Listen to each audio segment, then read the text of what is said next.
बच्चों चलो,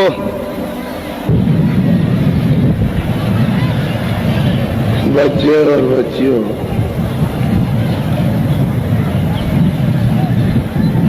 जिस देश को देख रहे हो और जिसमें रह रहे हो, ये ब्रह्मांड की छाया है। ऊपर के लोगों की छाया। अब छाया को पकड़ते पकड़ते कितने दिन और कितना समय हो गया, अभी तक छाया पकड़ में नहीं आई और सब लोग छाया को पकड़ रहे हैं। ये मेरा सुंदर बच्चा, ये मेरी काली बच्ची, ये मेरी श्याम स्त्री, ये मेरा जो है कुरूपति, इसको पकड़ते पकड़ते लेकिन अभी तक आ गया। तो जो ब्रह्मांडे सो पिंडे, ये पिंड लोक है। इसके ऊपर में अंड लोक है। ये मृतलोक पिंड लोक, ये 5 तत्वों का है। जल, पृथ्वी, अग्नि, वायु, आकाश। ये 5 तत्व इसमें प्रधान है और सूरत इसमें बंद है। दोनों आंखों के पीछे बीचों बीच में सब में बैठी है। गाय की भी यही बैठी, बकरी की भी यही बैठी है, शेर की भी यही बैठी, ऊंट की भी, हाथी की भी यही बैठी है, छोटे छोटे भुनगे जीव जंतुओं की यही।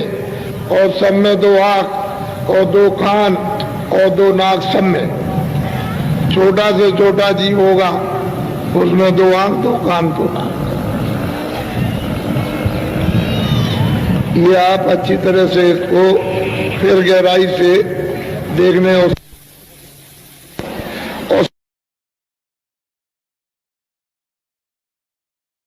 साधन सुन नहीं सकती, साधन कर नहीं सकती।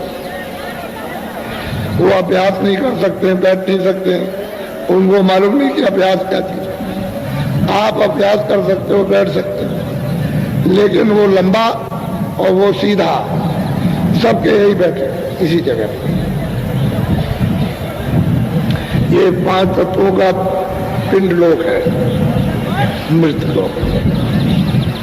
बस ये खोल है, सबसे मोटा खोल ही है। इससे मोटा खोल और कोई भी नहीं है। इसमें जीवात्मा को बंद कर दिया। अगर इससे आप निकल जाओ, इसको छोड़ दो आप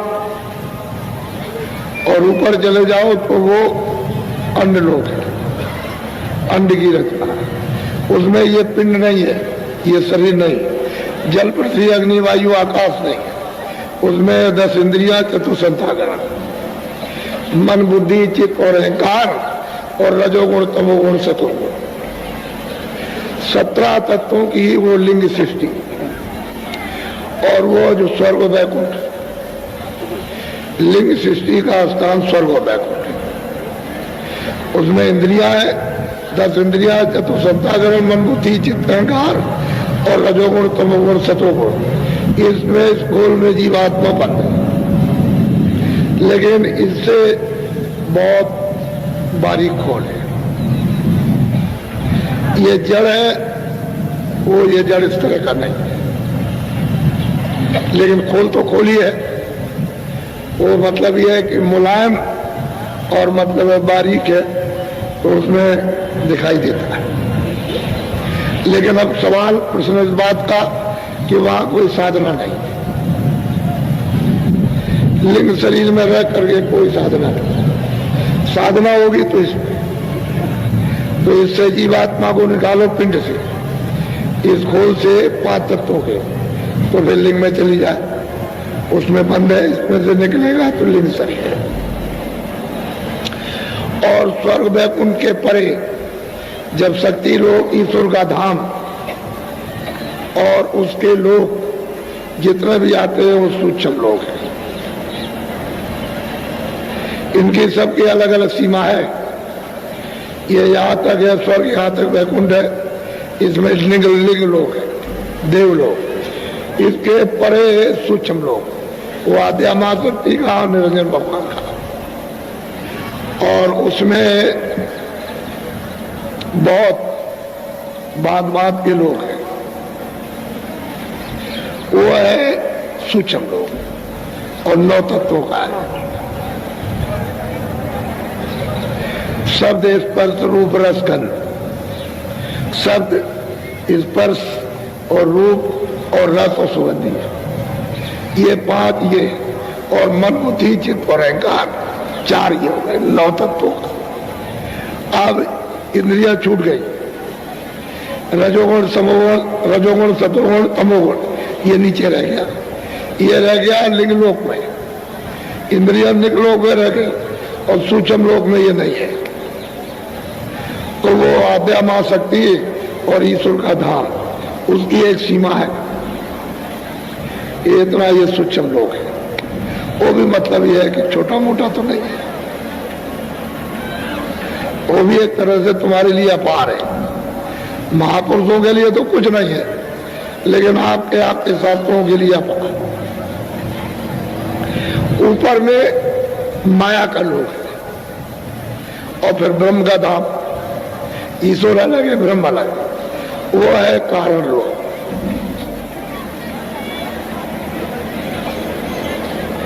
ये स्थूल पिंड लोक और लिंग लोक स्वर्ग वैकुंठ, और सूक्ष्म लोक शक्ति का धाम और निरंजन धाम, यानी ईश्वर का घाट का धाम, खुदा का, वो मतलब ये है कि वो सूक्ष्म लोक, और उसके परे माया, और माया के ऊपर में ब्रह्म, उसको कहते हैं कारण लोक। उसमें क्या क्या है? शब्द स्पर्श रूप रस गंध, बस ये 5 तत्वों का है। वहां मन नहीं है, बुद्धि नहीं है, वहां पर चित्त नहीं है, अहंकार नहीं है, रजोगुण नहीं, तमोगुण नहीं, 10 इंद्रियां नहीं है, और ये 5 तत्वों का जल पृथ्वी अग्नि वायु आकाश, ये शरीर, बस शब्द स्पर्श रूप रस गंध। अब सूरत को ये बोध होता है शब्द है, ये रूप है, ये रस है, और ये मतलब ये कि गंध है, ये स्पर्श है, ये वहां पर उसको बोध होता है सूरत को। इसी से निकल के जाएगी और इसी में लौट आएगी, वो है कारण लोक। तो ये कारण लोक बहुत बारीक झिल्ली है, यानी कपड़ा वो भी है, एक तरह का कपड़ा है बहुत झिल्ली, उसमें दिखाई तो देता है सब, लेकिन सूरत उसमें बंद है। अब इसके परे अगर सूरत चली जाए तो कर्मों की हद के परे चली गई, परे, तो उधर है प्रकृति लोक, प्रकृति लोक है, और ऊपर में पार ब्रह्म है विराजमान। तो सूरत जब उस धार को, उस नाम को, शब्द को पकड़ लेती है तो शब्द रूप हो जाती है।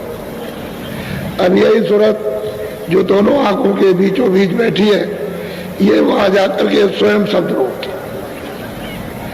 अब इसको न स्पर्श, न इसका शब्द है, न इसका रस, न रूप, न गंध, अब शब्द रूप हो गई, ये दूसरों को देने लगी। अब दूसरों को इससे रस मिलने लगेगा, शक्ति मिलने लगेगी, ज्ञान मिलने लगेगा, शब्द रूप हो जाती है। जब सूरत शब्द रूप हो जाती है तो वो पार उतर जाती है, उस सूरत का जन्म नहीं होता, फिर वो यहां नहीं आएगी, या वह नहीं निकल जाएगी, फिर चली गई ऊपर, उधर अब कर्मों की हद के परे चली गई। अब ये चारों शरीरों से अलग अलग हो गई, तो ऊपर में अलग अलग है, तो पार ब्रह्म का उसकी छाया ब्रह्मलोक में, ब्रह्मलोक की छाया ईश्वर लोक में, ईश्वर लोक की छाया है स्वर्ग वैकुंठ लोक में, और वैकुंठ की छाया यहाँ। तो जो ब्रह्मांडे सो पिंडी। अब यहाँ ढूंढ रहे हो आप, क्या मिलेगा आपको? कुछ नहीं, कुछ पता ही नहीं है किसी को जानते हो। और ये तो इतना है कि अगर अंदर की तरफ में जब जब सूरज जाती है तो देखती है कि माया का लोक कितना बड़ा है। ये जितना सारा संसार, स्वर्ग वैकुंठ, इससे कितना करोड़ों हिस्सा बड़ा, ऊंचा और नीचा, कितने करोड़ों, यानी जोजन, मील ही नहीं है वहां, कोस नहीं है, जोजन है। तो इतना तो उसका माया का लोक बड़ा। तो ऐसे लोग को ये पार करके सुरख उस पार कैसे जा सकते हैं? ऐसे नहीं, कोई इसको नहीं ले जा सकता। इसलिए इसको ऐसे बंधनों में जकड़ के रखा कि निकल के किसी तरह से जाने न पाए। लेकिन महापुरुषों ने ऐसी कृपा और दया की है कि धीरे से इनको अपना सत्संग दिया, वचन सुनाए, दुनिया का सब कुछ बोध कराया और कहा देखो और क्या है तुम्हारा, जिसमें तुम कुछ चाहते हो कुछ मिला, तो ये खुद ही चिल्लाता हमको कुछ नहीं मिला। अभी हम पूछ रहे थे, जब मिल रहे थे, मैंने कहा भाई कुछ मिला के लेकिन कुछ नहीं मिला, फंस गया। और रास्ता तो अपने को मालूम नहीं क्या करना, अपना तो कोई तदबीर, कोई उपाय, कोई मतलब बुद्धि विवेक, कोई काम करता नहीं है, कोई तीर तलवार भी नहीं कि उसको साफ कर दे। अब वो तो रास्ते से साफ, क्या करे बेचारे, फंस गए। इस तरह से जीवात्मा को उधर ला करके और शरीरों में बंद करके और यहाँ ला करके वेश में डाल दिया, खोल में। वैसे तो शुरू में जब विधान नहीं बना था पाप का पुण्य का सत्य का सत्य का, तो सूरत यहाँ बैठी थी, पूरा रास्ता खुला था, आँख खुली थी, कान खुले थे, ये सब सुनती थी और सब देखती थी। कोई चीज आज से अंत तक, जहाँ इसका घर था, जिस रुके, जिस पिता के पास से आई, वहां और यहाँ तक कुछ रास्ता बंद नहीं था, खुला हुआ था। लेकिन पीछे से जब रहते रहते रहते रहते जब जान लिया कि तुम सब चले जाओगे, तो बंधन लगा दिया। तब बंधन लगाया तो आपको कर्मों से बाधा कि अभी तक तो रास्ता खुला था, अब लो, अब ये पुण्य करो, ये पाप करो, और पुण्य का पुण्य और पुण्य का पुण्य सबका अलग अलग उसका जमा रहेगा। उसी को कहते हैं संचित कर्म। पहले कभी के आपके जमा है, जब ये सब आप रोक लोगे तो वो संचित कर्मों का आप, तो वो मिलेगा आपको उस कारण, यानी पर्दे से बाहर जाने के लिए शरीर से, और उसमें नहीं करे तो फिर लौट आओगे, फिर वापस आओगे, फिर सूक्ष्म शरीर के अलग जमा होंगे, लिंग शरीर के अलग जमा होंगे, स्थूल शरीर के अलग, तो सबका भोग अलग अलग है। अगर आपको मिल गया कोई, तब तो आप कुछ कर सकते हो, नहीं कर सकते, नहीं जा सकते। तो जो ब्रह्मांड है सो पिंड है। अब इस छाया में तुम दौड़ रहे हो, ये सूरज कोई असली थोड़ी है, ये तो नकली है सूरज। प्रतिबिंब प्रतिबिंब का प्रतिबिंब, प्रतिबिंब का प्रतिबिंब, उस सूरज का, उस परत, उस आकाश तक, उसका और उसकी रोशनी आपकी आ रही है, सूरज चांद सितारों की। मैं ये असली सूरज है ना असली चांद है, ये अक्स है, उसकी छाया है, और छाया में फंसे पड़े कैसे निकल के जा सकते? जब तक जानकार नहीं मिलेगा तब तक आप। इसलिए सत्संगी तो आपको हर वक्त जरूरत थी। जब से बच्चा जन्मा था, अगर उसको सत्संग में कर दिया जाता तो आज जाग ना जाता। नहीं वहां मत जाओ, साधु बन जाओगे, घर बार छूट जाएगा, तुम चले जाओगे, तो लोग लालच में तुम भी फंस गए, तुम्हारे माँ बापों तक न खुद गए, न जाने दिया, और न तुम्हारे बच्चे गए, बस इसी छाया में फंस गए। अब रोते और चिल्लाते। तो आपने शरीर सुख का कोई काम नहीं किया, सब शरीर दुख के काम किए, तो आपको सुख कैसे मिल जाएगा? उसने शरीर सुख के लिए भी काम रखा, ये काम करो तो शरीर से सुख मिलेगा, और शरीर से ये काम करोगे तो शरीर से दुख मिलेगा। इसीलिए उसने बांट दिया, ये पाप है, ये पुण्य है, ये अच्छे काम को करना, पाप को मत करना, बुरा काम मत करना। तो आपने न बुरा समझा ना सत्संग में जाते रहते तो आपको समझ मिलती रहती और आप मजबूत रहती है, विवेक रहता। लेकिन सत्संग में गए नहीं तो बुद्धि ने काम करना छोड़ दिया कि क्या अच्छा क्या बुरा, सब ठीक है, बुरा भी ठीक है, अच्छा भी ठीक है, सब ठीक है, उसी में फंस गए। अब मैले हो गए, अब बोझा कौन टालेगा, इसको कौन उतारेगा, कौन धोएगा? अरे तो धोबी का जब सूरत और मन और बुद्धि और चित्त जब गंदे हो जाते हैं, जब तुम्हारा कपड़ा गंदा होता है साबुन से या किसी और मसाले से नहीं गंदगी छूटेगी तो धोबी को देते हो। फिर भी बहुत कोशिश करता है धोबी, फिर भी दाग रह जाता है। ऐसे ही कर्मों का दाग इन जीवात्माओं को लग गया, वो बिना महात्माओं के धुलेगा नहीं, कोई नहीं धो सकता। सच्चे महापुरुष ही धोबी होते हैं। कोई जीवात्मा को, मन को, बुद्धि को, चित्त को, अंतःकरण को धोते हो। किसी के पास में धोने की जुक्ति नहीं है तो क्या धोएंगे, उनको नहीं। इसलिए तुमको अपना गंदा कपड़ा किसी को दे देना चाहिए कि लीजिए इसको धो डालिए, तो वो साफ सुथरा कर देगा। फिर कहेगा देखो तुमने हमको अपना आपा दिया था, कपड़ा हमको, तन रूपी कपड़ा हमको दे दिया, हमने धो धा के ठीक किया है, आज से बुरा काम मत करना, सब अच्छे काम करना। तो घर में रह करके, दुकान में, दफ्तर में सब अच्छे काम करो। कौन कहता है कि बुरे काम करो? सेवा करो, सत्य बोलो, दया करो, प्रेम करो, आदर करो, सत्कार करो। कौन कहता है? अच्छे काम करो, यही अच्छे काम, ये मनुष्य के अच्छे काम है जो दूसरी आत्माओं को आराम मिले, सुख मिले। और तुम अपने काम से दूसरों को दुख दोगे तो आपको भी दुख मिलेगा। इसलिए अच्छा काम है। तो महात्मा के बिना इसको कोई धोएगा नहीं। तो अब आप बड़े ध्यान से सत्संग को सुनिए। ये तो मैंने आपको ऊपर की बात बताई है, या कुछ नहीं। हम भी किराए के मकान में हमको भी छोड़ के जाना, इसको छोड़ देना, ये अपना नहीं है। ये दूसरे ने दिया और ये कहा कि देखो मेरे मकान में रह करके अपना काम कर लो और मुझे मकान दे देना, लेकिन साफ सुथरा देना, जैसा दिया वैसे। इसमें गंदगी को जमा मत करना, और गंदगी जमा करोगे तो कुटाई करूंगा, पिटाई करूंगा, सजा दूंगा। इसलिए गंदा मत करना, अपना काम कर लो, जीवात्मा को जगा के पहुंचा दो मेरे शरीर के द्वारा और मुझे वापस कर दो। तो आप पहुंच जाओ, क्या तो ले लीजिए सामान। आपकी बड़ी मेहरबानी, बड़ी दया, बड़ी कृपा हुई कि आपने अनमोल मनुष्य शरीर दे दिया। मैंने आपके शरीर के द्वारा जीवात्मा को जगाया, मैं आपका बड़ा एहसानमंद। उसने बता दिया। तुम कहोगे नहीं नहीं नहीं नहीं, मैंने ये नहीं जाएगा, और लोगों ने चिल्लाओगे तो मानेगा वो। पहले सोचो तुम्हारे पास कोई उपाय है, दौलत से, तीर तलवार से?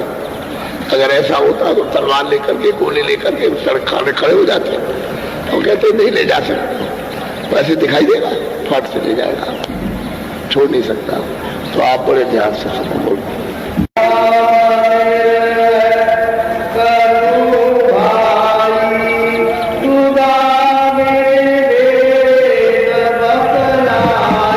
तमाम लोग कहते हैं कोई ईश्वर है, कोई खुदा है, कोई राम है, कोई कृष्ण है, कोई कोई है, ये सब लोग चिल्लाते हैं। अरे भाई ये लोग जो आए, राम आए, कृष्ण आए, यह मतलब है मोहम्मद साहब आए, ईसा मसीह आए, ये जितने भी लोग आए अपने अपने वक्त में, अपने अपने वक्त में और अपने अपने स्थान के ठीक थे। इनको भी किसी काम के लिए भेजा था। एक सूरत, एक जीवात्मा, एक रूह ऊपर से उतार दी जाती है कि जाओ, लोग में व्यवस्था बिगड़ गई, धर्म नाश हो गया, प्रेम चला गया, दया चली गई, सेवा चली गई, आदर सत्कार, जाओ इनको शिक्षा दो जाकर। तो उनको वो शक्ति पावर देती है, शक्ति देकर के, ताकत देकर के आप देते थे, वो कहती है जाओ काम करो जाकर। तो यहाँ आते हैं और काम करते हैं, और फिर उसके बाद काम किया, वापस हो गए, वापस हो गए। वही अपने अपने स्थान के अवतार कहलाते हैं। कोई दुर्गा अवतार, कोई ब्रह्म का अवतार, कोई पार्वती का अवतार, कोई ब्रह्मा का अवतार, कोई विष्णु का अवतार, कोई शक्ति का, कोई कहलाते हैं। तो अपने अपने समय में जिसने जिसको प्राप्त किया था वो ठीक था, लेकिन अब तो कुछ हो नहीं सकता। कि उनको तो आपने देखा नहीं कि राम कैसे थे, कृष्ण कैसे थे, उस समय ठीक था। और वो जो नाम थे वो अपने वक्त में ठीक थे, लेकिन अब उनसे कुछ नहीं होगा। क्यों नहीं होगा? कि अब कोई कमाई वाला होना चाहिए जो नाम जिसने सिद्ध किया हो। जो नाम सिद्ध करेगा उसी नाम का जीवात्माओं को लाभ होगा। जो नाम सिद्ध नहीं करेगा उससे कोई लाभ नहीं। चाहे वो सतयुग का नाम हो, चाहे त्रेता का नाम, चाहे द्वापर का नाम, चाहे कलयुग का, सिद्ध किया हुआ नाम लाभ करता है बगैर सिद्ध के। तो हम लोग पढ़ते रहते हैं, सिद्धि तो करते नहीं। अब महापुरुष कहते हैं कि भाई इसका भेद नाम का हम आपको समझाते हैं। कहते हैं भाई भेद क्या है नाम का? नाम किसको कहते हैं? राम राम राम राम, कृष्ण कृष्ण कृष्ण, खुदा खुदा खुदा खुदा, घाट घाट घाट, कोई भी चिल्लाते रहो, देवी देवी देवी, कुछ भी चिल्लाओ, लेकिन नाम क्या चीज है उसको महापुरुषों ने बिल्कुल साफ साफ कर दिया। तो असल में चीज ये है कि आप उनको बुरा क्यों कहते हो? अपने वक्त में ठीक है, अब काम नहीं होगा उनसे, इसलिए वो अनेकों नाम का है। विष्णु भगवान के 1000 नाम, तो परमात्मा के उसके बहुत नाम। ऐसा तुमने क्यों कह दिया एक ही नाम? उसके बहुत से नाम। अरे तुम घर में देखो, पिता को पिता कहोगे, पिता को फादर कहोगे, पिता को डैडी कहोगे, पिता को ये कहोगे। अब वो तुम हो तो एक ही, लेकिन यह है कि कई भाषा में बोलते हो कि ठीक है हमें। इसी तरह से उसके अनेकों नाम रख दीजिए, फिर भी कोई नाम नहीं, और वो सब नामों में बोलेगा, लेकिन सिद्ध तो करो। सिद्ध नहीं करोगे कोई लाभ नहीं करेगा। तो आप लोग अभी तक भ्रम में थे कि जय गुरुदेव नाम तो कोई किसी आदमी का, मेरा नाम तो है नहीं। जय गुरुदेव मेरा नाम नहीं है और ना आपका, ये उसका नाम है। ये जब तक जगाया नहीं जाएगा, सिद्ध नहीं होगा, तब तक कोई लाभ नहीं करने वाला। तो जगाने की जरूरत, सिद्ध करने की जरूरत, तब जाके लाभ होता है। और आप लोग इस राज को, इस रहस्य को समझते नहीं हो, तो बड़े प्यार से समझा रहे सब कि भाई नाम क्या चीज है, इसका दोनों का भेद बोलो।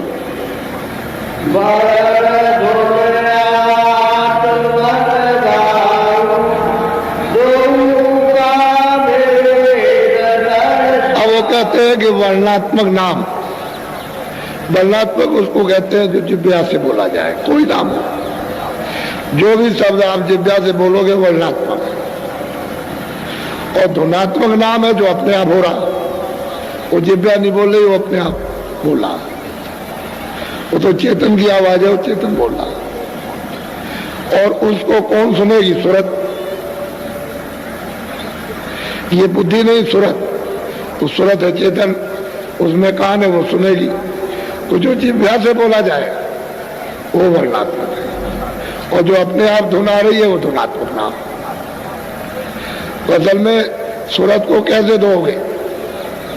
इसको किस तरह से? जब तक धुनात्मक नाम नहीं मिलेगा तब तक ये सुरत धुल नहीं सकती, इसकी सफाई नहीं हो सकती। वर्णात्मक नाम को लेने से इतना होता है, मन और बुद्धि थोड़ी देता है। कोई किताब पढ़ो तो थोड़ा सा रुके रहेगा, फिर फैल जाएगा।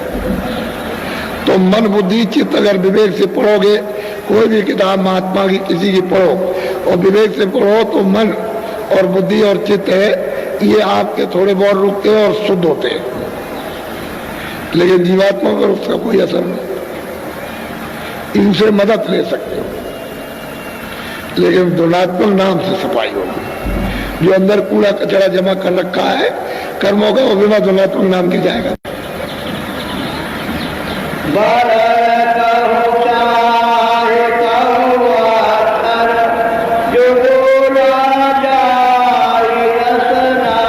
कहते हैं कि चाहे कोई अक्षर हो, चाहे कोई वर्णमाला हो, चाहे कोई नाम हो, जो जिव्या से रसना से, जो रसना कहते हैं जिव्या, उससे जो बोला जाए वो वर्णात्मक, वो वर्णात्मक। तो असल में बात यह है, तभी तो कहा महात्माओं ने, कर में तो माला फिरे।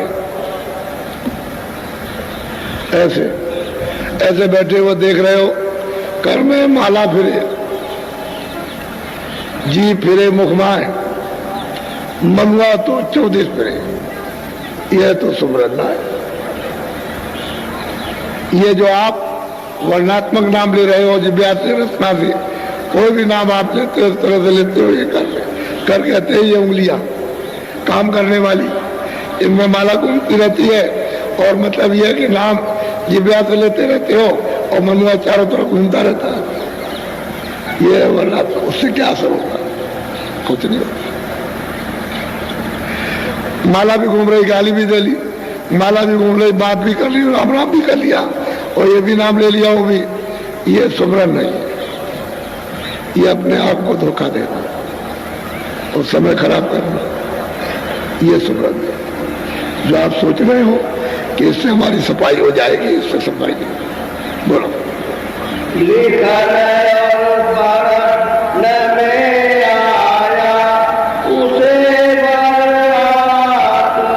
कहते हैं जो भी नाम लिखने पढ़ने में आ गया वो वर्णात्मक नाम है, और जो लिखने पढ़ने में नहीं आता वो धनात्मक नाम।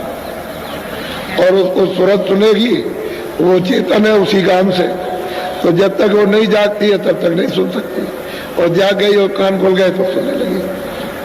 वो धनात्मक नाम है, और ये जो लिखने पढ़ने में आ गया वो वर्णात्मक है। अब आप इसको पढ़ते रहो। तो जरूरत तो थी आपको कि इससे मदद लेते इंद्रियों की शुद्धि सफाई के लिए, और साफ हो जाती तो अंदर की चीज पकड़ लेते, अंदर का नाम पकड़ लेते। क्योंकि वो तो आवाज दे ही रहा, वो तो नाम जगा हुआ और सो कब रहा, वो तो चेतन, वो तो बोल रहा, वो तो सब जीवात्माओं को घाट पर बुला रहा, लेकिन आवाज घाट में आएगी। घाट छोड़ दोगे तो आवाज सुनाई नहीं देगी। घाट पर आवाज आ रही है, अब तुम उधर सुन नहीं रहे। जैसे कोई आवाज होती रहे, तुम लगे हुए हो, मशगूल हो, तद्रूप हो किसी काम में, किसी बात में, और आवाज आ रही है, और उन्होंने कहा देखो इधर से आवाज आ रही, तो जब आपने बंद किया, ध्यान हटा, तब आपको सुनाई दिया कि आवाज तो आ रही। इसी तरह से जब महात्मा वेदी मिल जाए, कहते अरे भाई इधर से जरा चल जाओ, रुको, इधर से जरा उधर ध्यान देके सुनो, देखो ऊपर से बुला रहा, तो जब आप सुनोगे तो सुनाई देगा। तो ये लिखने पढ़ने में आया वर्णात्मक नाम। तो बहुत तरह के नाम आए, एक दो नाम, किसी ने कुछ कहा, किसी ने कुछ कहा, किसी ने सतयुग का नाम, किसी ने त्रेता का नाम, किसी ने द्वापर का, कलयुग लगा हुआ। तो लिखने पढ़ने में वो धनात्मक नाम नहीं है, वर्णात्मक है, धनात्मक है। बोलो।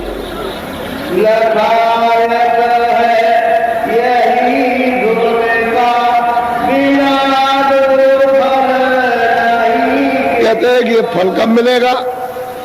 जो आपको जिव्या से, यानी आपको बताया गया कि ये नाम है, तो मतलब है कि ये उसको लखाएगा। लेकिन कब लखाएगा? जब इसका भेदी धुनका मिल जाएगा गुरु। बिना गुरु के नहीं लखेगा। ये नाम बगैर गुरु के उसको नहीं पा सकते हो, वो गुरु मिलना चाहिए, जो ऐसे वर्णात्मक नाम से मन बुद्धि चित्त को साफ कर दे, और फिर उसके बाद अंदर धसा दे, और उससे मिला दे, तो उससे उसको दिखा दे। क्योंकि ये नाम है वर्णात्मक, ये तो नात्मक नाम है। दोनों को बता दे कि ये काम किया इंद्रियों की सफाई, और इससे सूरत को मांझो, जीवात्मा की शुद्धि सफाई कर लो, तब वो पर्दा उतरता है गंदगी का। नहीं तो पर्दे पे पर्दा, पर्दे पे पर्दा, पर्दे पे लेप चढ़ा, कर्मों का लेप चढ़ा हुआ उतरता है तो दिखाई देता है कि कैसे कैसे उतारा जाता है, उतरता है। तभी तो सूरत को अनुभव होता कि हमारे ऊपर कर्मों के कितने पर्दे लदे हुए, बगैर उसके नहीं हो सकता। कहते हैं इसका भेदी मिलना चाहिए, तो लखने में आएगा। भेदी नहीं मिलेगा गुरु, तो आप इसको नहीं देख सकते, न सुन सकते। बोलो।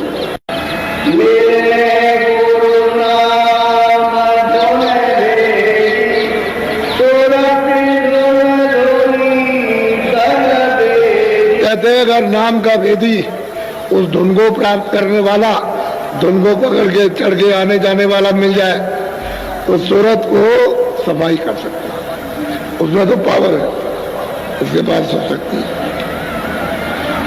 हर तरह की शक्ति है, उसके पास सब कुछ है, लेकिन मिलना चाहिए।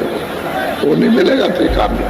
वो धुन का जो धुनात्मक धुन है उसका जब तक विधि नहीं मिलेगा, वो जो धुनात्मक रूप हो गया तब तक ये सफाई नहीं हो सकती। तो ये सूरत क्या रहेगी? स्तुति रहेगी, जगेगी।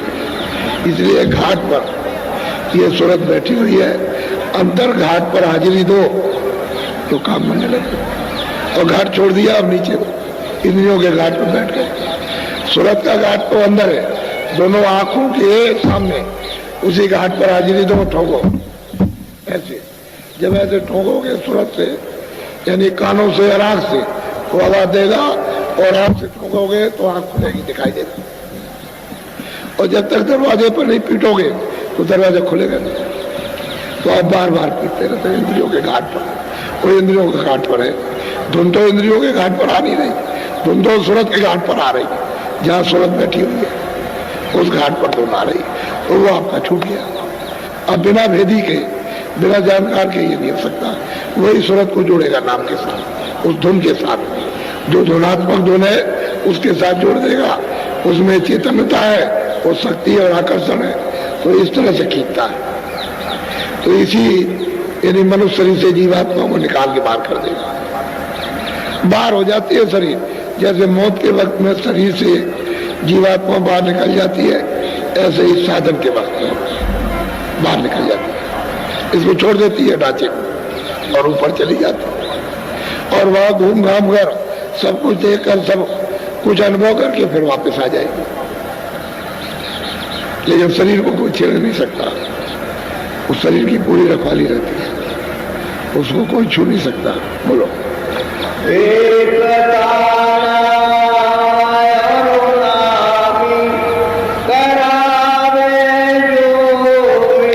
कहते वो स्वामी जो नाम को पा करके नामी को जिन्होंने प्राप्त कर लिया, वो अगर मिल जाए हमको तो ये सूरत धुन से अलग है, धुन से जोड़ देंगे।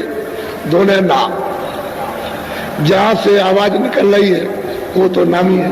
तो जब आप धुन को पकड़ोगे, जैसे किसी जंगल में आप रात को फंस गए और चिल्ला रहे हो कि भाई कोई आदमी हो तो मुझे रास्ता बता दे, मैं भूल के आऊं। तो किसी ने आपकी आवाज को सुना कि जंगल में कोई रास्ता ढूंढ रहा है और चिल्ला चिल्ला के पूछ रहा है, तो उसने कहा देखो भाई अंधेरे में तो मैं आऊंगा नहीं, मैं अपनी जगह से बोल रहा हूं कि मेरी जिधर से आवाज आ रही है उस आवाज को सुनो, धीरे धीरे उधर को आओ, मेरी आवाज को पकड़ के चले आओ।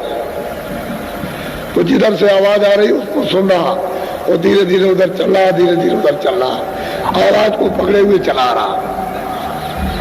जिसमें से आवाज निकली थी उसके सामने पहुंच गया तो उसका साक्षात्कार हो गया। ये आवाज ये दे रहा था, इसने बुलाया था कि मेरी आवाज को तुम पकड़ लो, चले आओ, तो तुम जंगल से निकल आओगे, रास्ता मिल जाएगा। तो चला रहा, जब पास पहुंच गया तो रास्ता मिल गया। ऐसे वो नाम आवाज दे रहा है जीवात्माओं को, सबको दे रहा, लेकिन भेदी मिलेगा तभी वो नाम प्रकट होगा।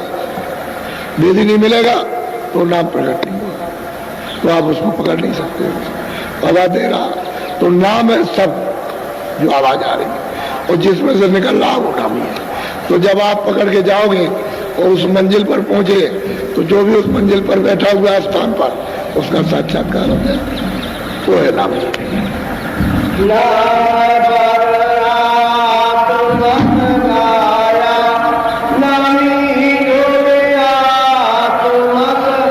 कहते हैं कि वर्णात्मक नाम को बताया कि बाहर का नाम है जो लिखने पढ़ने में आया, और सूरत का जो नाम है शब्द वो मैंने आपको बताया कि ये इससे तुम लखोगे, देखोगे, और उससे मिला दिया। तो शब्दों को जगा करके नाम से जोड़कर तभी तो ले जाते, ऐसे नहीं ले जा सकती कि ऐसी जगह नाम के ले जा। वो तो नाम के सहारे आए, नाम के सहारे जाए। खुद भी नाम के सहारे आते हो, खुद जाते, वो भी नाम को पकड़े हुए नाम में से आए, और नामी से ले जाते घसीट कर। नाम से ही उनका उतार हुआ है और नाम से ही चढ़ा हुआ और नाम से ही पहुंच गए, नाम से उतर आएगा। अब आपको जब तोड़ देंगे तो चढ़ा ले जाएंगे, तो ये सूरत भी नाम से चढ़ करके जाएगा। तो दो धाराएं, नेगेटिव पॉजिटिव, एक धारा फेंकती है और एक धारा खींचती है। जो गंदी धारा है उसको नीचे फेंकती है और जो उज्जवल धारा है उसको खींच लेती है। तो नाम क्या है? उज्जवल है, उसका भेद महापुरुष जानते हैं और कोई नहीं जानता है। वैसे आवाजें तो बहुत है, बहुत तरह की बाड़ियां हैं, तरह तरह की बाड़ियां, देव बाड़ी, आकाश बाड़ी, ब्रह्म बाड़ी, भांत भांत की बाजे बज रहे, कीर्तन हो रहे, सब कुछ है, गाने गुने हो रहे, तरह तरह के हो रहे, अद्भुत, जो लिखने पढ़ने में नहीं आ सकते। लेकिन जब उसका भेद ही मिलेगा तभी आप इससे निकल सकते हैं, बगैर उसके नहीं आ सकते। उधर तो सारा काम तो उधर ही है, अंदर धसा दिया और जब सामने घाट खुल गया और प्रकाश है तो उस रचना से निकाल के ले जाना मुश्किल है। वो इतनी आनंददायक रचना है कि छोड़ता नहीं है जीव। जब यहाँ नहीं छोड़ता है गंदी चीज को, तो वो इतनी आनंद की रचना है तो उसको नहीं छोड़ता कि जरा इसको देख लूं, इसको देख लूं। तो कहते हैं भैया कुछ नहीं, आगे चल। तो ले जाने वाला तो चतुर होना चाहिए, नहीं तो कहीं ना कहीं फंस जाएगा, रुक जाएगा, नहीं जा सकता आगे। तो पूरा भेदी मिलेगा तब वो नहीं।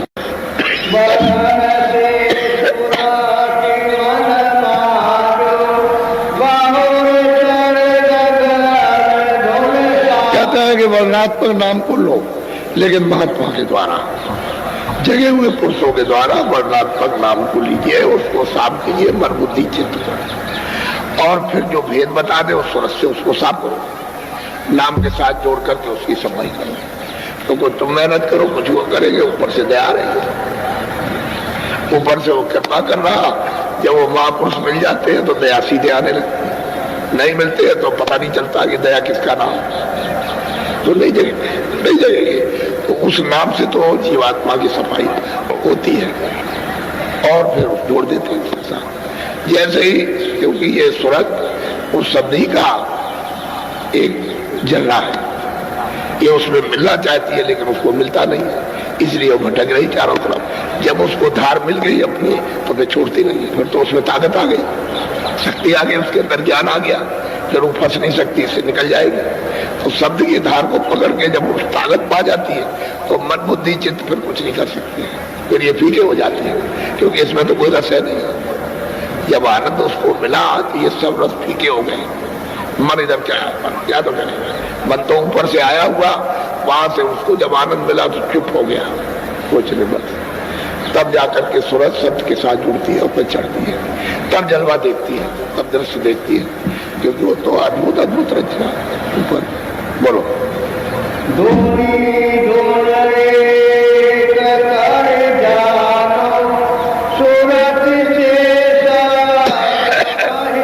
कहते हैं जिसमें से धुन आ रही है वो और जहां तक आ रही है वो, दोनों को एक जानो। वो अलग नहीं है क्योंकि उसकी आवाज निकल रही है और जहां तक जा रही है वो एक ही है, उसको दो मत समझिए। बस दो तो आप है जो उस धुन से अलग है। जैसे ही धुन पकड़ी तो वहां क्या दाने में लगता हो, जैसे बिजली आती और जाती है, आती और जाती है।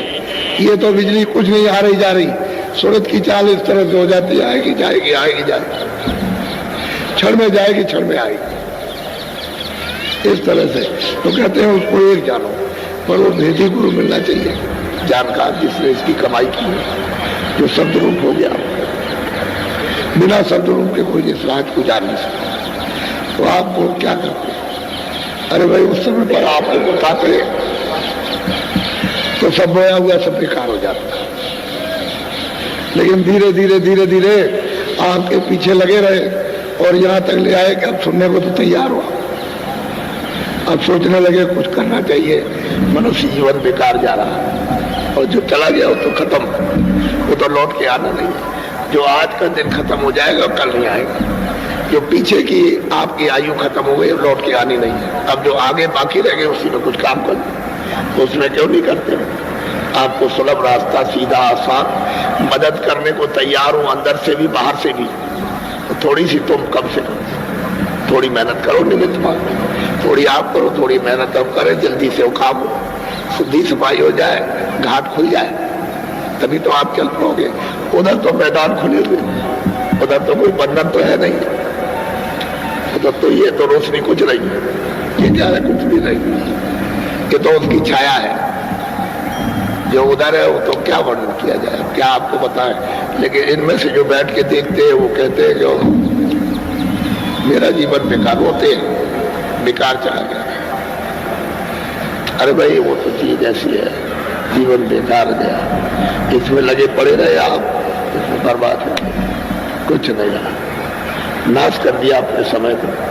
और आप अपने जीवन को, क्योंकि मनुष्य शरीर फिर कहाँ मिलना, ये तो मतलब ये छूटा तो सज्जो तो अपवर्त रहता, कितने खत्म होंगे, फिर मिलेगा ही नहीं। आपको तो ये मालूम है नहीं है, इस ज्ञान को तो आप जानते नहीं हो। महापुरुषों को मालूम है कि फिर मनुष्य शरीर मिलता, फिर जीवात्मा की दशा क्या होगी। इसलिए कहते हैं कि वो जिसमें से धुन आ रही है और जहां तक आवाज जा रही वो एक है, वो तो तुम उससे जुड़े नहीं, इसलिए दो मालूम होते हैं। जो तुम जुड़ गए उसके पास पहुंच गए, लौट आए और पहुंच गए, लौट आए पहुंच गए, और तुम भी एक हो जाओगे, फिर अलग नहीं रहोगे, फिर एक ही हो जाओगे। इस तरह से अलग अलग खंडों में उसने मतलब ये कि रचना शब्दों की विस्तार किया, सारा रचना ही शब्दों की है, आवाज की रचना है। यानी 24 घंटे घंटा घड़ियाल तुम्हारे कानों तक बज रहा है जोर शोर के साथ में, लेकिन तुमको कभी सुनाई नहीं देता, क्योंकि कान तुम्हारे बंद है, आंख बंद है। और ये खुल जाए तो इतनी जोर से बज रहा है 24 घंटे और चारों जुमों से लगातार कि इतनी आवाज किसी में है ही नहीं, किसी चीज में आ नहीं आती, इतनी आवाज हो रही। तो असल में बात यह है कि वो मिलना चाहिए, इसका भेजी, वो नहीं मिलेगा कुछ नहीं। बोलो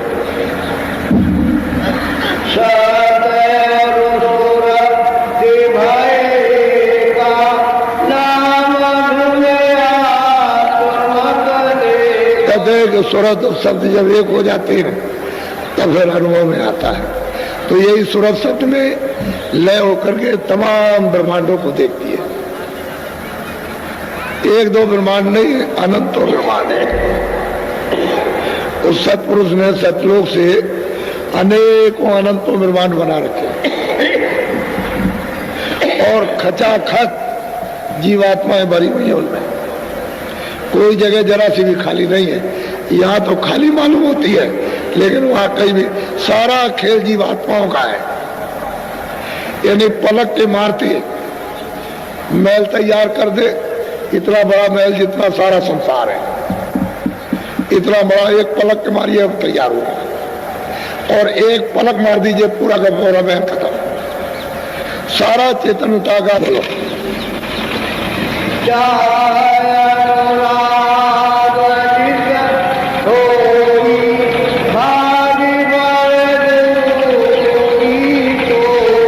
कि जिसके अंदर चाहना है मालिक को प्राप्त करने की, और वो खोज रहा है कि कोई गुरु मिल जाए, कोई जानकार मिल जाए, कोई वेदी मिल जाए, तो जरूर मिलेगा, निश्चित मिल जाएगा, और सच्चा रास्ता मिल जाएगा। जब रास्ता सच्चा वेद मिला तो करनी करो, करनी करो, मार मन डालो इंद्रिय रोग द्वारा।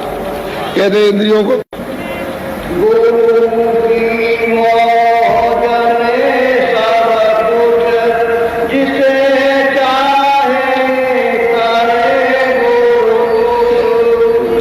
गुरु की मौज में सब कुछ है। बात असली यह है कि जिसको चाहे उसको मार दे, जिसको चाहे घसीट ले, दरवाजे पे बैठा ले, नाम के साथ दो, उनकी मौज में सब कुछ है। तो तुमने कभी उनकी मौज मर्जी परखी?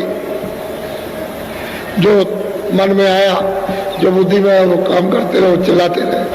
अरे भाई ये काम मत करो, ये मत करो, ये मत करो, बस वही काम कर रहे हो, अपनी बुद्धि लड़ा रहे हो, इंद्रियों की तरफ भाग रहे हो।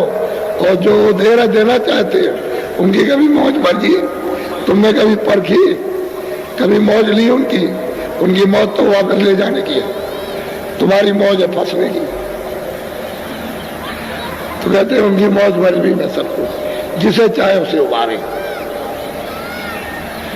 अब वो भी बात मौज मर्जी पर है, लेकिन पहुंच तो जाओ वहां तक। उनकी मौज मर्जी को, इच्छा को ले तो लो कि वो चाहते क्या है, तो तुम वो भी नहीं चाहते, भागते हो इधर उधर, तुझे क्या मिलेगा, बहुत पिटा है, परेशान है, अब चारों तरफ से घिरा है, हैरान, न घर में न बाहर कुछ है। अब सोचता है क्या करे, अरे क्या है तेरे सामने तो मौत ही है और कुछ नहीं, अंधेरे अंधेरा है, कुछ होने वाला कुछ भी नहीं है। तो कहते हैं वो महापुरुष मिल जाए तो तेरा लोक भी बन जाएगा और तेरा परलोक भी बनेगा, दोनों काम तेरे सुधर जाएंगे, ये भी सुधरेगा वो भी सुधरेगा। अब वो मौज मजी है तो तेरा ये भी सुधार हो जाए, मौन मर्जी ले ले तो वो भी काम बने, जीवात्मा भी जाग जाए और घर की तरफ चल पड़े, ये भी काम आसानी से कर लेना, वो काम हो जाएगा, लेकिन मौज मर्जी। बोलो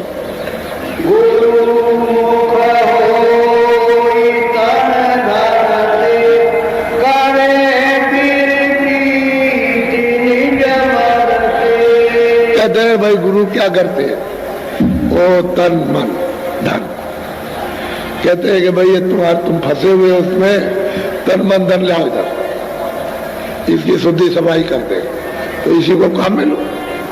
अरे भाई ये नहीं कहते कि तुम खेती दे दो, जमीन दे दो, रुपया पैसा दे दो, सोना जाती, अरे तन मन, ये दो चीजें अर्पण कर दो, क्या चाहे ले लीजिए, ये जैसा चाहे वैसा कर दीजिए, तो उसकी शुद्धि सफाई करके तो तुमको दे दें, चलो रखो, अब इससे कोई खराब काम करना, जो अच्छा हो काम करना, तो ये काम करो जो अच्छे काम है उनको बता दे कि ये काम अच्छा है, ये खराब है, इसको मत करना, अच्छे को करना, तो कभी आप नहीं फंसोगे, फिर कभी इसमें उलझोगे नहीं। और अभी तो आप मतलब ये तो जानते ही नहीं हो, अभी तन मन को समझते ही इसने क्या किया, इंद्रियों ने क्या किया, वो तो रोज भूल जाते हो, दिन भर करते हो, शाम को सब भूल गए, तो वहां तो लिखा पड़ी हो रही है, वो तो उजाले में बैठ के लिख रहा तुम्हारा सब, तुम अंधेरे में अंधकार में हो, अंधे हो, और उजाले में बैठ के सब तुम्हारे कर्मों को लिख रहा। आज तुमने ये किया, ये मारा, ये काटा है, धोखा दिया, झूठ बोला, चकमा दिया, ये जेब काटी, ये किया, और तुमने पानी पिलाया, खाना खिलाया, झाड़ू लगाई, आदर किया, सत्कार किया, अपमान किया, गाली की, गलौज की, ये सब हिंसा की, आदमी मारे, बच्चे औरतें पशु पंछी मार दिए, वो सब नोट कर रहा है सटासट, उसकी कलम डूब रही है, तुम यार कह रहे हो को देख नहीं रहा, वो तो उजाले में बैठा। जब आँख खुलती है तो लिखने वाले को देखते हो, ये लिख रहा बैठकर, सबका कर्म लिख रहा, हिंदू हो मुसलमान हो कोई भी हो, तुम तो इसको जानते नहीं हो कि भाई मन में क्या किया, बुद्धि क्या कर रही है। और महात्मा जब समझा देंगे, शुद्ध करके पवित्र करके जब देंगे, तब तेरा मन लगेगा, तब तेरी सूरत चढ़ेगी। ऐसे नहीं कहते मौज मर्जी फिर भी उनकी चाहिए, बगैर मौज मर्जी कुछ नहीं, तेज से तो अभी तक कुछ नहीं बना, तो आगे क्या है, तो उनकी दया साथ लेकर, मौज मर्जी उनकी दया है, वो चाहते हैं कि तू जल्दी निकल चल, तो वही काम करो जो हम जल्दी से निकल चले, इस शरीर से जल्दी निकल के अपने घर में पहुंचे, नहीं तो बड़ा मुश्किल है, बहुत कठिन। बोलो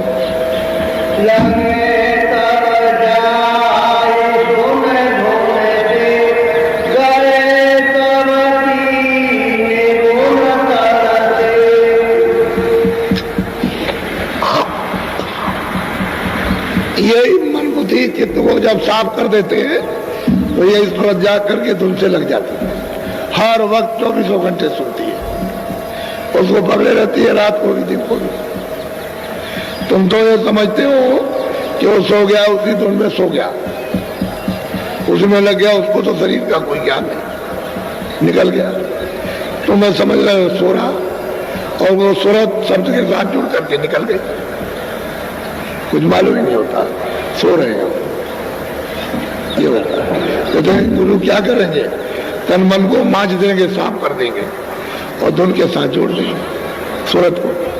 सूरत है चेतन, तन मन ये चेतन नहीं है, जड़ है, ये तो सूरत के कारण उसकी चेतनता से चेतन हो रहे, और ये उसके औजार है, काम करने वाले उन पर्दों के, जैसे स्थूल शरीर है, स्थूल शरीर के औजार, लिंग शरीर के औजार, सूक्ष्म शरीर के औजार, कारण शरीर के औजार, और सूरत जब शब्द में मिल जाएगी तो इनमें से कोई साथ नहीं रहता, वो तो सूरत शब्द रूप हो जाती है, फिर ये कोई मसाला नहीं है इसके साथ निकल।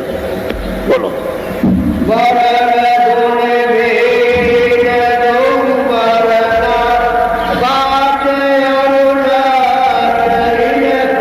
कहते हैं कि हमने वर्णात्मक नाम भी बताया और धुनात्मक भी, जो जिब्या से बोला जाए उसका क्या होगा और सूरत से सुना जाएगा उस नाम को क्या कहते हैं?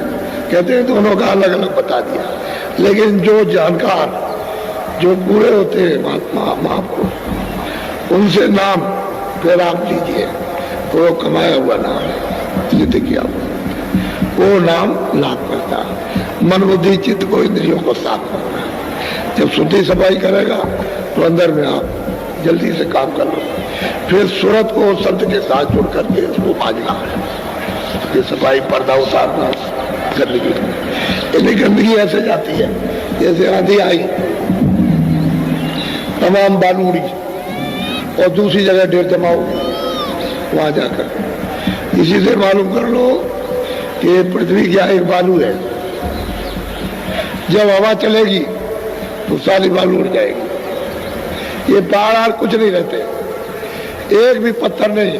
इसको पकड़िए तो राख राख कुछ भी हाथ में नहीं पड़ेगा, यानी इससे भी बारीक, ये सब गल जाते हैं, बिल्कुल राख हो जाते हैं। क्योंकि उसमें से उस चेतनता का जब शब्द जब खींचता है तो यहाँ कुछ नहीं रहता, किसी चीज में कुछ नहीं रहेगा।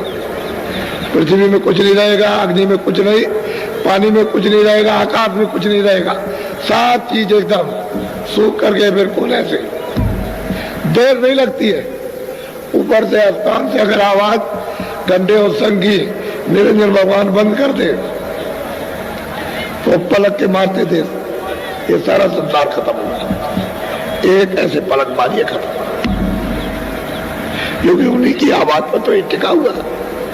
चारों तरफ आवाज गूंज रही, उसी पर ये सब तना हुआ है। और आवाज को बंद किया, सब सिमट गया। जैसे ही ऐसे आवाज को उसने खींचा और बंद किया, सब सिमट जाएगा, कुछ नहीं रहता है, कुछ है ही नहीं। तभी तो महाप्रलय में सब सिमट जाता है। ऐसे वो आवाज ऐसे धीरे से खींचता सिमटता चला आता। इधर देखिए ऐसे करते, ऐसे बस ऐसे हो गया, कुछ नहीं रहे। जमीन आसमान पूरा पश्चिम सूरज चांद सितारे आदमी जानवर पशु पक्षी कुछ नहीं। स्वर्ग और वैकुंठ कुछ नहीं रहते, सब ऐसे समझ जाते हैं। तो सारा खेल तो शब्द का है, नाम का, आवाज का है, बाजों का है, साउंड का है, यानी देववाणी कर्मा और आयतों का है। ये सारी रचना उसी पर है। लेकिन सूरत कब सुनेगी? जब कान खुल जाएंगे तब देखती है कि किस तरह की आवाजें हो रही हैं, तब उसको भांत भांत की आवाजों का अनुभव होता है। अलग अलग मंडलों की अलग अलग आवाजें हैं। स्वर की आवाज अलग है, उनकी आवाज अलग है, शक्ति लोक की अलग है, ईश्वर के लोक की अलग है, यहाँ की आवाज अलग है। तो यहाँ की आवाज तो ये शरीर सुन ही रहा है, लेकिन वो आवाज चेतन आवाज है, अलग अलग आवाज है। उसी आवाज से उसमें मंडल में, उसी ब्रह्मांड में जीव आत्माएं रहती हैं। अगर वो न रहे तो वहां टिक नहीं सकते। तो सारा खेल जो है शब्द का है, नाम का, आवाज का है, उसके बगैर कहीं कुछ नहीं। ये सारी सृष्टि ही नाम के शब्द की है। और ये खारिज किया हुआ मसाला है, ये यानी वहां से निकाल दिया गया। अब ये मसाला वहां जाएगा नहीं। इसीलिए तो जीवात्माओं को भेजा था कि उतारे आओ नीचे, और नीचे उतार करके हम अपना बोध भेजते हैं, उसको हमेशा प्राप्त करते रहना, उसके द्वारा चले आना। तो यहाँ नीचे आए तो यहाँ फंस गया, बस इतनी गलती हो गई आपको तो जगा हुआ रहना चाहिए था। लेकिन हाँ, बहुत सी सूरतें आई, वापिस हो गई पीछे से, यानी आपको कानून में फंसा करके वो बात लिया। अब वो जाने नहीं देता। अब वो महात्मा आते हैं तो कहते हैं अरे भाई अब से जाग जाओ, अब चलो हम तुमको मदद देंगे। तो आप चलिए, तो उनके पास जाओगे तभी तो।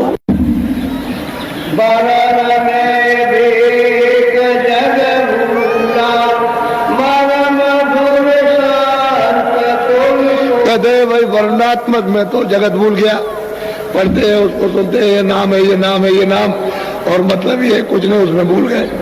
लेकिन जो धुनात्मक नाम है उसको संत जानते हैं, उन्हीं को मालूम, और किसी को पता नहीं कि जो अपने आप धुन हो रही है, जो लेकर के आई थी और लेकर के लेने के लिए तैयार खड़ी है, वो महात्मा जब सिद्ध कर लेते हैं तो वही तो नाम जहाज है।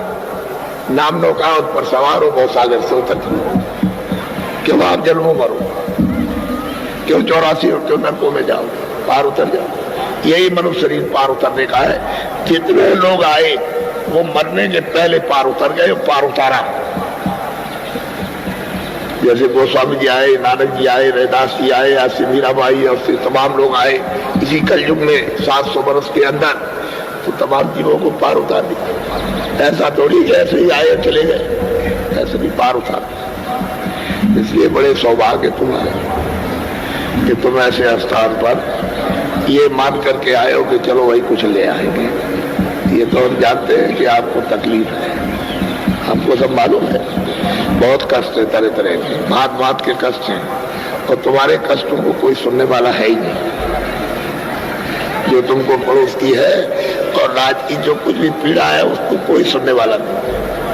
वो तो तुम्हारी पीड़ा तो जो तुम्हारे दर्द को जानता है वो सुनेगा, बाकी कोई सुनने वाला नहीं। और तुम रोते ही रहोगे, क्या होने वाला है। इसलिए तो मुझे मालूम है कि आप बड़े दुखी हो, बड़ी तकलीफ में हो, लेकिन मैं ये सोचता हूँ कि इसी के बीच में अगर तुमको ये अमूल्य चीज मिल जाए तो तुम्हारा ये सदा के लिए कंटक कट जाए, इस सदा के लिए छुटकारा पा जाओ। फिर काहे को पीड़ा में आते, अरे सीधा रास्ता चल पड़ो।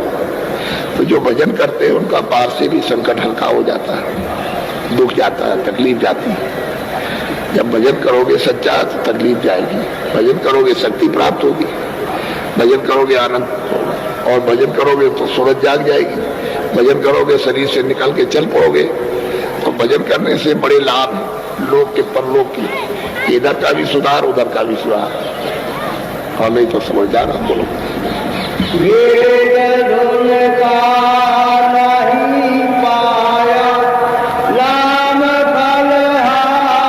देख भाई, जगत के लोगों ने जो किताबों का नाम जपा वो तो भेद उसका पाया नहीं महापुरुषों से, और कोई लाभ तो उसको मिला नहीं। तमाम शास्त्र पढ़ो, वेद पढ़ो, कुरान पढ़ो, तुम पंडित बन जाओ, मुल्ला बन जाओ, साधु बन जाओ, कुछ भी बनो, लेकिन उसका फल आपको क्या मिला? खुद नहीं मिला, दूसरों को क्या देंगे? जब तक उसका भेद ही नहीं मिलेगा, वो पूरा नहीं मिलेगा भेद जानने वाला, तब तक ये फल आपको नहीं मिल सकता। किताबों में जो लिखा हुआ है वो तो महात्माओं ने कमाया, वो लिखा, आपने तो कोई कमाई की नहीं है, आपने कुछ मेहनत करनी की नहीं। किताबें आपने अक्षर है उसको पढ़ लिया तो उसमें समझ में क्या आएगा? वो तो घाट पर आपको कमाई करना है, जो हरि का घाट है जिस पर जीवात्मा दोनों आंखों के मध्य में बैठी हुई, उसी के सामने घाट है। तो उस पर कभी आप बैठे कि चलो घाट पर पहुंचे हम? वो तो हरि की पौड़ी है, पौड़ी कहते हैं सीढ़ी, वही से सीढ़ी है, उसी पर तो चढ़ के जाएंगे आप। वो तो नाम की शब्दों की सीढ़ी लगा रखी है उसने। जब आप एक नाम शब्द को पकड़ोगे बस चढ़ चढ़ो, बस सीढ़ी बनाई, सीढ़ी दर सीढ़ी, इस सीढ़ी दूसरी सीढ़ी तीसरी सीढ़ी, इस तरह से सीढ़ी पर चढ़ जाओ, पकड़ पकड़ करके उसी धुनी को, उसी का आवाज को, उसी बाजे को जब पकड़ के चढ़ोगे तभी तो पार होगे। ऐसे कैसे पार हो जाओगे? तो उसका भेदी कोई मिला नहीं, तो उसका फल इनको कुछ नहीं मिला, न खुद पार हुए न दूसरों को पार कर पाए। वो भी भ्रम में रहे, ये भी भ्रम में रहे, दोनों के दोनों मनुष्य जीवन बेकार चला।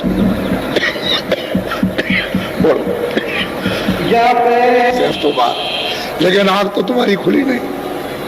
तीसरी आंख दिमाग ज्ञान चक्षु जो सूरत में है वो तो आपका खुला नहीं, वो तो जैसे कहते ही राह दे रहे।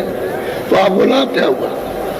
अरे सहस्त्र लाख आपने जब डाले नाम को, जब आपने किताबों को पढ़ करके, लेकिन आप तो नहीं खुली, कान तो नहीं खुले आप, तो मिला आपको क्या? और बगैर धुन के वेदी के कोई कुछ पा नहीं सकता। बोलो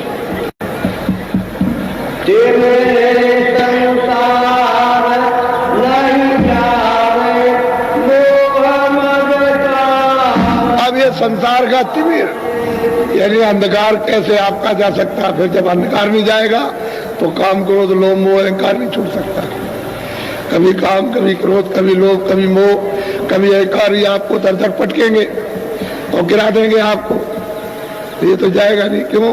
कि तिमिर कहते हैं अंधकार नहीं गया, आंख खुली नहीं, और सहस्त्र और लाखों जपने का अहंकार हो गया। और अहंकार उसको हुआ कि करा कराया सब गया। जब आया अहंकार, कहते हमने ये पढ़ा, हमने ये नाम लिया, हमने वो नाम लिया, अब आपको अहंकार आ गया तो सब चला गया। आज से।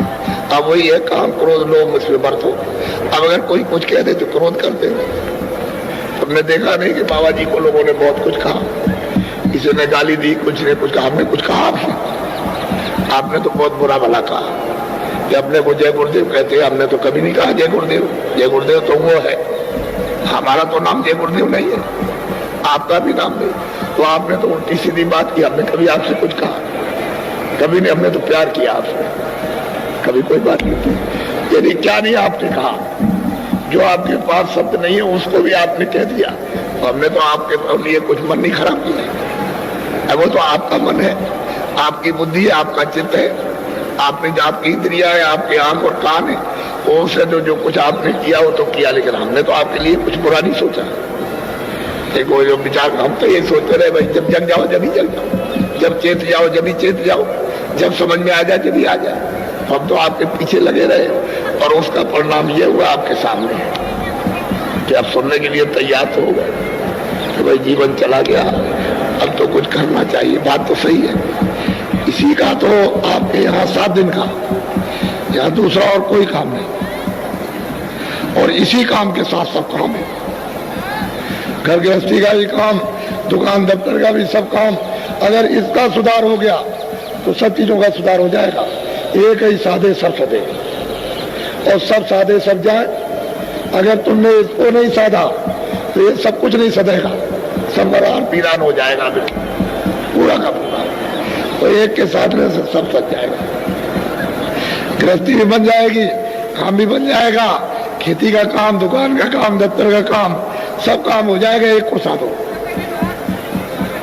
नहीं तो इसमें कह गए काम और अंधेरे में पड़े रहे। अब अहंकार आ गया, उसी का तो परिणाम है। अरे मनुष्य मंदिर है ये, जिस पानी में है, इसमें जीवात्मा बैठी हुई है और 24 घंटे परमात्मा बोल रहा। अखंड कीर्तन, आयते, कलमा, देववाणी, आकाशवाणी 24 घंटे घनाघोर हो रही है, लेकिन अब तुमको तो उसका ज्ञान नहीं और उसको नहीं सुनते। अगर कोई वेदी मिल जाए तो धीरे से आपको पकड़ा देगा, फिर तो आपके लिए सहज हो गया। कितने युगों का जन्म कट जाएगा, कितने आपने जन्म धारण किए और कितने और करते, तभी आप कटोगे जब जाग जाओगे तब। इसलिए महापुरुषों की जरूरत है, बगैर उनके काम नहीं होता।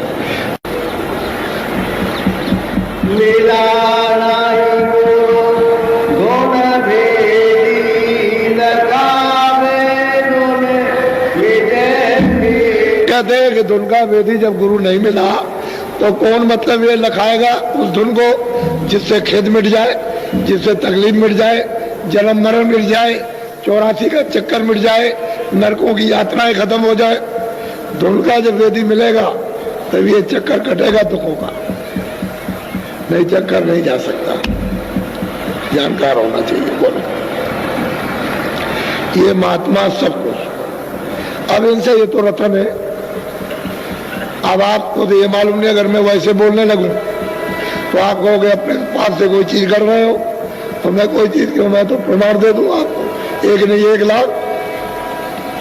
किसी कलयुग में महापुरुष आए और तमाम लोगों को जगाया, और जिनको जगाया उन्होंने प्राप्त किया, और वो सब के सब चिल्लाए प्राप्त करने वाले कि मैं पार उतर गया, और सब कुछ जानने वाले जो कुछ नहीं जानते थे सब कुछ जान लिया, उतर गए पार। ये घर आपका नहीं है, परदेश है, या कोई आराम से नहीं रह सकता। बोलो, काल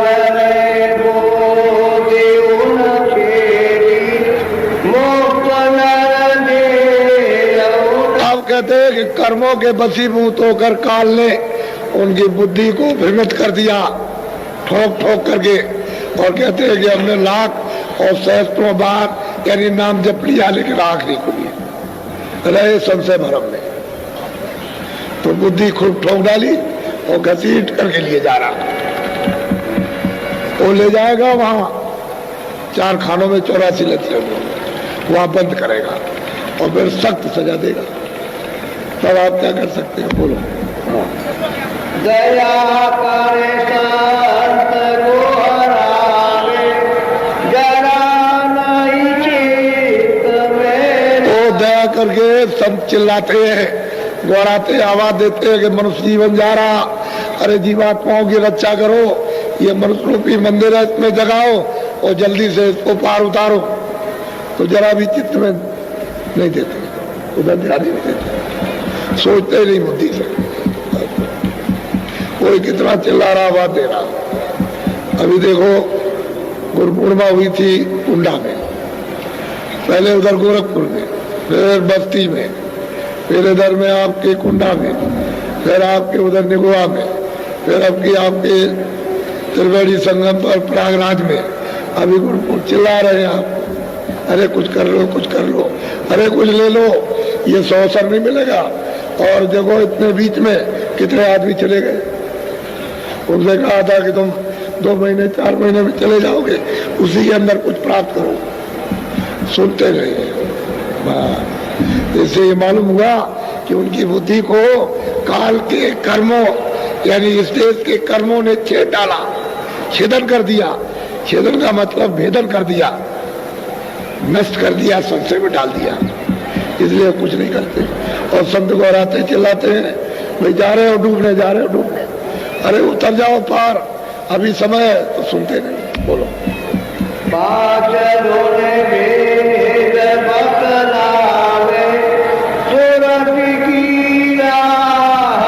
कहते हैं कि 5 स्थान 5 भेद, 5 नाम अलग अलग बताते हैं। वो कहते हैं कि सूरत के आने और जाने का रास्ता है। इसी नामों को पकड़ के इन्हीं स्थानों से उतरकर ये सूरत मनुष्य रूपी इस शरीर में स्मृत लोक में आई, और इसी को पकड़ के चढ़ जाओ। तो ये 5 स्थान और 5 धनी और 5 स्थानों के मालिक, ये सब मिल जाएंगे आपको। तो कहते हैं राह बताते हैं, लेकिन सुनता ही नहीं। तो जानने वाले मिलेंगे तब तो, ऐसे कौन बताएगा। बोलो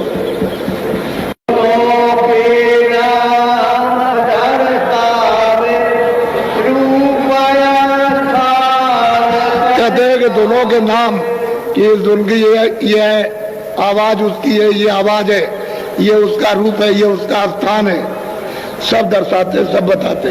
और ये उसका घाट है, यहाँ से बैठ के पकड़ो चढ़ो, चलो, वो सब बता करके और करनी कराते हैं। और आंख खोलते, कान दोनों के साथ जोड़ते और निकालते हैं, तभी तो स्थान पर पहुंच के दर्शन करोगे। इसी तरह से जब गुरु मिल गए तुलसीदास जी महाराज को, तभी तो मोह विलोक राम मुस्काई, तभी तो उन्होंने ईश्वर को प्राप्त किया। वो ईश्वर है, ब्रह्म है, ईश्वर है जिसको मुसलमान खुदा कहते हैं, ईसाई गाड कहते हैं, वो ईश्वर है, उसको उन्होंने प्राप्त किया।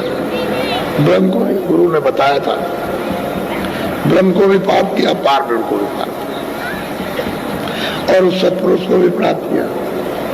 और रास्ता बताते हैं, दोनों का परिचय देते हैं कि ये रास्ता, ये तो ये उसका नाम है, चलो इसको पकड़ो चढ़ो। अब अनुभवी जब होगा तभी तो बताएगा। इन किताबों से आपको क्या मिलेगा?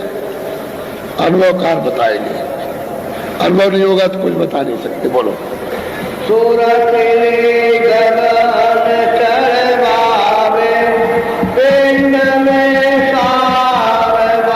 कहते मनुष्य मंदिर में इसी में जीवात्मा जगाकर गगन में उसे जमीन की तरफ, घर की तरफ, यानी तुम्हारे शरीर से ऊपर को आकाश है, लेकिन वहां जीवात्माओं की जमीन ऊपर है, नीचे आसमान है। उधर से अपनी जमीन से आए हो, अब इस शरीर में बंद कर दिया तो शरीर की जमीन नीचे है, तो कहते हैं ऊपर गगन की तरफ चलो, ऊपर। जब इधर से आकाश के ऊपर चले जाओगे तो जमीन छूट जाएगी और निकल चलोगे ऊपर। तो कहते हैं पूरा दर्शाते, पूरा बताते, पूरा बोध कराते, ऐसे ऐसे चलो। हम उधर भी मिलेंगे, इधर भी मिलेंगे। उधर चलोगे खुली दुनिया में, खुले लोगों में प्रकाशमान, उधर भी मिलेंगे, उधर भी आपको बताएंगे, इधर भी बताएंगे। बोलो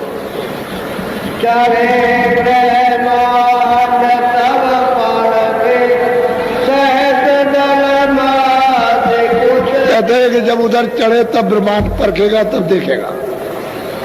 और फिर सबसे पहले सहदल कमल, जिसमें निरंजन भगवान ईश्वर बैठे हुए वहां जाकर के तब उसको देखने को मिलेगा कि ये ब्रह्मांड किस तरह के है, इन ब्रह्मांडों में क्या है। तब बोध होता है सूरत को, ऐसे बोध नहीं होगा। ये नीचे बैठी रहेगी और क्या हो पाएगा। वो तो ऊंची मंजिल पे जाए तो ये मालूम होता है कि इतना सा है, ये सारा देश इतना सा, और ये सामने ऐसे दिखाई देता है जैसे ये। वो नहीं, याद है तो तुम्हारी आंखों के लिए और बुद्धि के लिए तो अमेरिका और बहुत दूर है, लेकिन ऊपर से नीचे सामने सब दिखाई देते हैं। जितने भी लोग हैं सब दिखाई देते हैं सामने, वो कोई दूर थोड़ी है वहां से, इतनी ऊंची मंजिल है, वहां से सामने सब दिखाई देते हैं। इसलिए तब ये ब्रह्मांड देखने को मिलता है।